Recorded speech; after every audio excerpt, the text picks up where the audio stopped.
Alrighty, hello every folks, and good morning. Welcome to a quick discussion on weird builds and such. So this is something that I've been asked to do by a few folks, basically just wanting a sort of episode of just kind of going through weird build ideas, just in case it might end up jogging some creative thoughts on your end and what have you. These are not necessarily going to be like hyper-optimized meta builds or whatever else. I hate that stuff. I'm here for the fun builds, alright? So anyways, this is going to be a combination of a bunch of just like weird mechanics. Some of them are going to be stuff that's a bit more traditional. Most of them are going to be weird. So yeah, let's go ahead and get into it here. So for first and foremost, as an example of this, I love finding uses for skills that otherwise have a tendency to get unused, like for example the aim skills.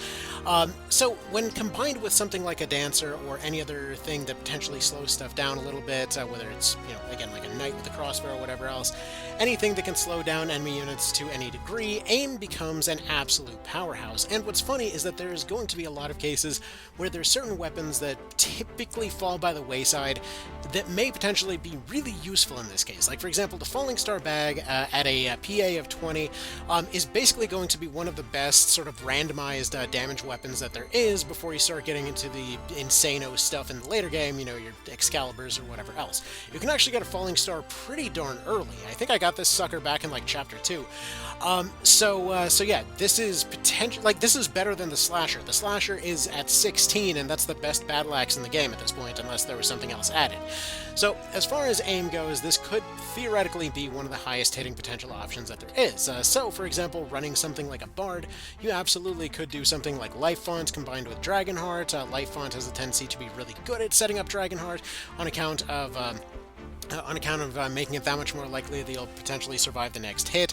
Being a glass cannon type of situation, being able to revive is very useful. Attack boost is fairly obvious, and Bard Song setup essentially allows you to set up both speed and power ahead of time so that you can get yourself sort of hyped up as you get towards your target. So rather than just relying on a target to get slowed down, you can potentially just become fast enough using your speed song there to be able to actually land the hit yourself. So that is potentially one option available.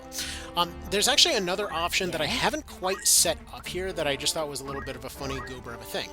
So if we go over to the Ninja, we've got everyone's favorite dual wield, right? So the Ninja's going to have that built in by default, but when it comes to your the Ninja there, the thing is, the skill itself, like the thrown skill, is kind of meh, right? Dual wield is pretty fantastic. Additionally, we have another little piece over here when it comes to the Squire. This is going to be a class that comes with Fundaments, which also comes with Focus, which also is a class that is able to equip flails. Now, here's the thing. Here's basically what I had in mind for this whole thing whenever I get around to it. What we do is we take a Squire, we go ahead and we give them their flails, but we go ahead and give them dual wield so that they have 2 flails. So we give them 2 Morning Stars. Now, the Morning Star is going to be as good as the Slasher without the slow effect, but we're going to go ahead and pretend that Equip Axes is dual wield here. We take that, we combine that in with aim, we combine that in with basically any ability that we'd like to have here. You know, potentially something like an Autopod or a Shira or something along those lines. So go ahead and pop that sucker in there, and then from there we also go ahead and probably, you know, honestly, Mana Font plus Mana Shield might be the way to go with something like this. There's a few different ways you could potentially handle it, but either way, we basically just go full speed and offense on this guy. So probably run some Thieves Cap, run a Power Guard, go ahead and well, actually leave that on there. Go ahead and throw on a Bracer. And then from there, we now have somebody that is able to use their Fundaments to repeatedly accumulate on their way to a target, is then able to go set up an aim to go crush the thing as it ends up coming towards them. And again, if we pretend this is a Mana Shield, this essentially allows them to reset their Mana Shield while they're walking around, while they're accumulating, stuff like that, meaning that something like this could be a weirdly potent Squire build of all things. So that could be something fun to play around with. It's just a bit of a weird idea that's been bouncing around in my head. For some reason, it never occurred to me that aim and dual wield could be combined. Of course it could. Why wouldn't it be able to be combined?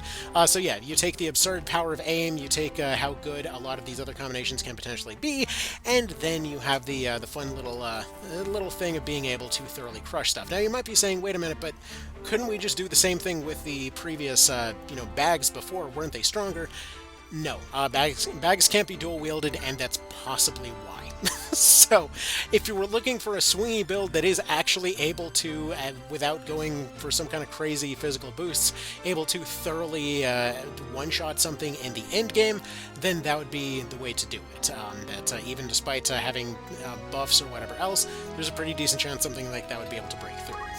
Okay, next is another one that is, functionally speaking, a cheat button as far as I'm concerned. So this is going to be the Orator. Now, the Orator is something that's oftentimes sort of underappreciated, because it's one of these things, just like the Arithmetician, that takes no MP, that has no real way to be effectively stopped, and additionally will have a huge amount of tools available to them. So if we take a look at the Orator's skill set here, we'll see that they're able to slow stuff down. We'll see that they're able to reduce bravery. So if you do need to be able to just, let's say, completely prevent something from acting for whatever reason, whether it's to mass steal all of their stuff or whatever else, Intimidate is one of the most accurate ways to reduce bravery that there is.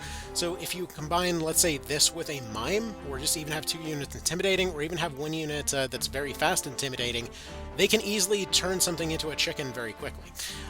Just again, something to potentially bear in mind. But additionally, when it comes to Entice, it is comically overpowered. And in the hands of the Orator, if you're an Orator by default, they have Beast Tongue, which lets them talk to monster units. This easily functions in basically the entire game, even in the end game. I saw one comment talking about how, Orator's good for giving you new classes, and they can give you a dragon, and that's super overpowered, but oh my god, it's super useless when you get to the end game. You know those 3-headed dragons, when you get to the Necro Hall and stuff like that? Those are convincible. Everything is enticeable. Pretty much everything along the way. Like when it came to that one fight where there's multiple summoners and wizards and they're throwing out leviathans and crap, yeah, half that team was on my team by the end of that fight, just running up and talking to people. It's very, very good. But yeah, no, you can just combine that together with an Arithmetician, and you functionally have your walking cheat button.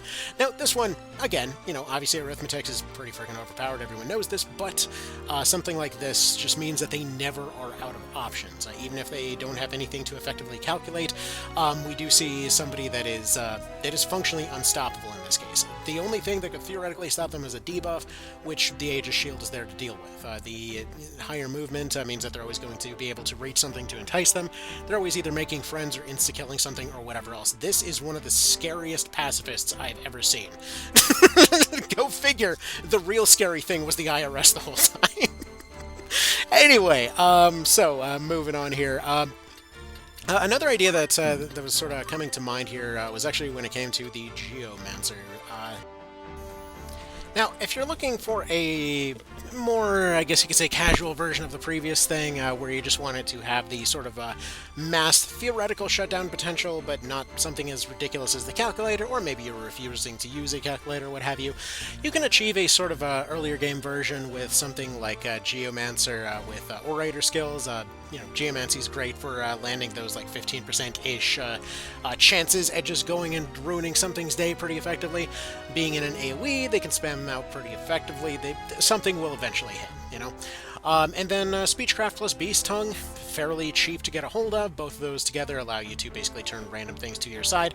However, you could just as easily use something like Bard Song with something like this, allowing them to potentially do anything from resetting their MP shield to just repeatedly going a bit more tanky with it, to even, let's say, going heavy armor, running Life Font, running Dragonheart, running Bard Song with some better goodies on there, maybe going for some heavier armor here to give them a bit more beef, and then essentially using this utter beefiness to be a very good regenerator tank. And we could use the monk ability to go critical heal as well. Whether or not this is useful is obviously going to depend quite a decent bit on a lot of different things, but yeah, just a theoretical idea to consider.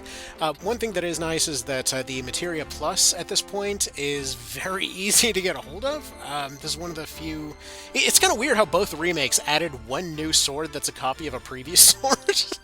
Like when it came to Tactics Ogre Reborn, they added the Time Paradox Brynhilder, and yeah, it was basically the same thing. I'm like, hey, look, I get second Christmas tree sword. But yeah, no, we get the second Materia Blade this time around, and this thing is stupid busted. I would, like, honestly, I would argue this is probably one of the better weapons you can get a hold of at the start of Chapter 4. But yeah, no, well, I mean, without some extreme cheese or knowing where certain item drops are or whatever else, like... There's a decent chance somebody might try to check the top of the volcano at this point. But yeah, no, you pull this sucker out of a volcano and just like magic attack +4, very, very good for Geomancers. So like as soon as you get there, you might as well just hand that thing over to somebody. But yeah, no, Dragonheart's pretty good on these guys. I still think Dragonheart's not amazing, but that being said, you know, if you're running a high evasion setup, it works. There's a decent chance you'll dodge in Dragonheart, and that's worthwhile. Granted, this setup would be better on somebody with better bravery, but that's not what I was running this time around, so nah, it is what it is. Kind of a weird one. This is another one that's sort of like been randomly knocking around the back of my head here. If this is one of those weapons that I really want to be able to make more use of, because it's such an interesting effect. So Atheist basically turns off a unit's faith for all intents and purposes, and combining something with like parry and mirror mail and stuff like that, you basically have a sort of mage hunter type of setup here, and or just a real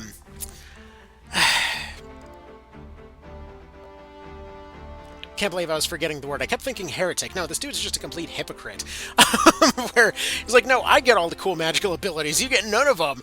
So you just get like a weird, snobby, magical asshole. But yeah, no, like Mirror Mail plus Wizard Hat Gokupol just allows you to theoretically get rid of Atheist. I wish we had the same effect as in Tactics Ogre. Like, it would be nice if Concentration also granted Atheist 100% of the time, but it is what it is. Anyway, this way he can spam a lot of his abilities while also using martial arts to restore his MP and whatever else. This isn't really a terribly creative one. It's just one that randomly came to mind as just like a fun roleplay build or whatever else. Anyway, so yeah, just a few random ideas. You also have... Actually, no, there is one more that I wanted to discuss here that I didn't bring up yet, which is actually going to be over here on the Dragoon. So this is one of those things that, again, oftentimes gets brought up as a negative, but I feel could be a positive as well. So, like, when it comes to the Dragoon, this is somebody that that oftentimes is like will get told, like, hey, you know, the jump thing, it takes too long to land. I see that as a positive, and again, it depends on how many like weird hard mode things you've played as far as these games go. As far as jump is concerned, like, yeah, sure, you can make its power go up with battle axes and stuff. That's all well and cool. There's the other angle to consider with this whole thing of, like, if you, let's say, give them martial arts, you have somebody that can land, revive, chakra, all that kind of thing. You have what is functionally a support helicopter, because they just sort of jump out of the way, nothing's going to hurt them, shut them down, whatever else. As soon as they land, they take their turn, they do their stuff, and then, you know, if it's all good, they need to provide support, they provide support. Otherwise, they jump out of the frickin' way, and they go do something else. Or, in this particular case, if you maybe extend their movement far enough, maybe you just have them go hide in the water or something. Honestly, Swim is one of those ones that I want to use more often, because it's one that that basically means that you can potentially use deep water as a sort of barricade for yourself, which almost never is useful, but, like, I want it to be. You know? Because this is something, again, it's like a Tactics Ogre thing that you do every now and then. Anyways, so just a little bit of a thought here. You know, something like this, they don't have any ranged attacks, so countering with Nature's Wrath is potentially a very, very useful tool in their hands. If they're landing and doing martial arts, they don't necessarily need that much support, because they're the ones providing support. They're kind of just like landing, healing in a bubble, and disappearing. I believe martial arts scales completely off of Brave, so this is somebody you definitely want higher Brave for, but either way, You can get some pretty decent heals out of Chakra, doing like 120-ish for health and like 60 for MP and whatnot. So you can see some great numbers coming out of that, especially if they're relatively fast. And again, if you need to do the jump thing for damage, just go Battle Axes. Otherwise, you can go a bit more defensive or what have you. So just a little bit of an idea to consider. Anyways, so that's all I got for you today. I gotta get going. You'll have yourselves a good one. Take care. Bye.